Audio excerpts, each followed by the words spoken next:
നമസ്കാരം. മാർക്കോ കണ്ടിരുന്നു. അടിപൊളി, ഒരു രക്ഷയില്ല. വയലൻസ് വയലൻസ് വയലൻസ്, തുടക്കം മുതൽ അവസാനം വരെ. ചില ഇംഗ്ലീഷ് സിനിമകളൊക്കെ കാണുന്ന പോലെ ഒരു പ്രതീതി ജനിപ്പിച്ച് നമ്മുടെ KGF, കൽക്കി, ആ ലെവലിലൊക്കെയാണ് ആ പടത്തിന്റെ ഒരു തീം അവർ സെറ്റ് ചെയ്തിരിക്കുന്നത്. അടിപൊളി camera work, editing, music, background score എല്ലാം സൂപ്പർ. പുണ്യമുന്തൻ അടിപൊളി. നമുക്കൊരു കിടിലൻ സൂപ്പർ സ്റ്റാറിനെ കൂടെ മലയാളത്തിൽ നിന്ന് കിട്ടാൻ പോവുകയാണ്. എല്ലാം കൊണ്ടും പുള്ളി ഒന്ന് ഇടിച്ചാൽ ആ ഐഡിയ. അതുപോലെ എല്ലാ താരങ്ങളും ഇതിനകത്ത് ചൂസ് ചെയ്തിരിക്കുന്ന എല്ലാ താരങ്ങളും ഒന്നിനൊന്നും മെച്ചം തന്നെയാണ്. സിദ്ദീഖ്, ജഗദീഷ്, അതുപോലെ തന്നെ ഷമിത്തിലിന്റെ മകൻ അഭിമന്യു തിലകൻ അടിപൊളി, നന്നായിട്ട് ചെയ്തിരിക്കുന്നു. ലാസ്റ്റ് 15 മിനിറ്റ് ചെറുതോലി അധികം കയറി അർമാദിക്കുന്നുണ്ട്. ഒരു രക്ഷയില്ല, മൊത്തത്തെ അടിച്ച് നിരപ്പാക്കിയിട്ടുണ്ട്. ശരിക്കും കുട്ടികളെ, സ്ത്രീകള്, അതുപോലെ തന്നെ ഈ വയലൻസ് പേടിയുള്ള ആൾക്കാരൊന്നും കാണാൻ ശ്രമിക്കരുത്.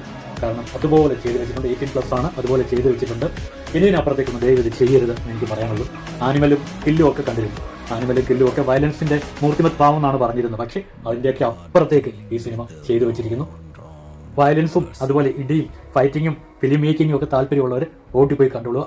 സൂപ്പർ കിടക്ക് സാധനമാണ് ചെയ്തു വെച്ചിരിക്കുന്നത്. ചോര കൊണ്ട് ഞാൻ അവരെ കുളിപ്പിക്കും, തീ കൊണ്ട് പൊതിയും, മണ്ണ് കൊണ്ട് മൂടും.